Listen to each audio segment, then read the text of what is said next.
The violence that happened in Amsterdam, perpetrated by Zionists, wasn't a fluke. It was intentional. But to understand the intention, we have to take a couple of steps back.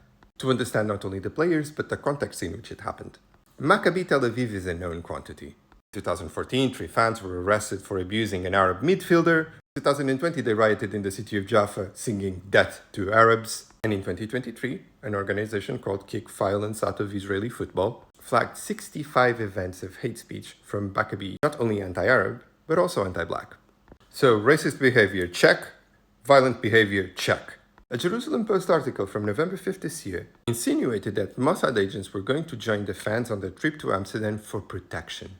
The next player is the mayor of Amsterdam, Femke Halsema.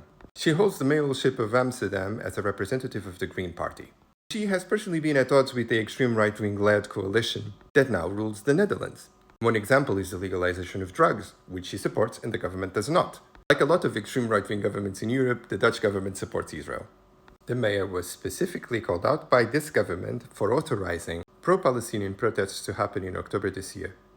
So there you have the players. And now let's speak about the date of the game, the eve of the anniversary of Kristallnacht in Germany. And then you have a political context in Europe in which you have several figures that seek to conflate anti-Zionism with anti-Semitism. And an Israeli government that not only is known for using the Holocaust as a shield for criticism, but also thrives on the conflation of anti-Semitism and anti-Zionism. A government that knows that they can exploit a supine media, both in the UK and the US and in the Netherlands. A media environment that has been proven time and again to conflate anti-Zionism and anti-Semitism. We know how our media operates, how they favor Israel and Israelis, and how they cover them, and the different types of language that they use to describe pro-Palestinian supporters and Zionists.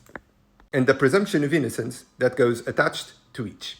And even the police in the Netherlands have been tentative in describing these events in the way that the Western media has described them. Because they know that unlike politicians and journalists, they are going to be in that role on a more permanent basis when court cases start to arrive. For me, particularly, the horrifying psychological part of this is not the use by the Israeli governments of this sort of events to quell dissent on politicians that they don't think toe the line when it comes to Israel hard enough. It is the weaponization of the valid fears of anti-Semitism that exist in Europe. They are terrifying Jewish populations in Europe, but at the same time weakening the definition of anti-Semitism.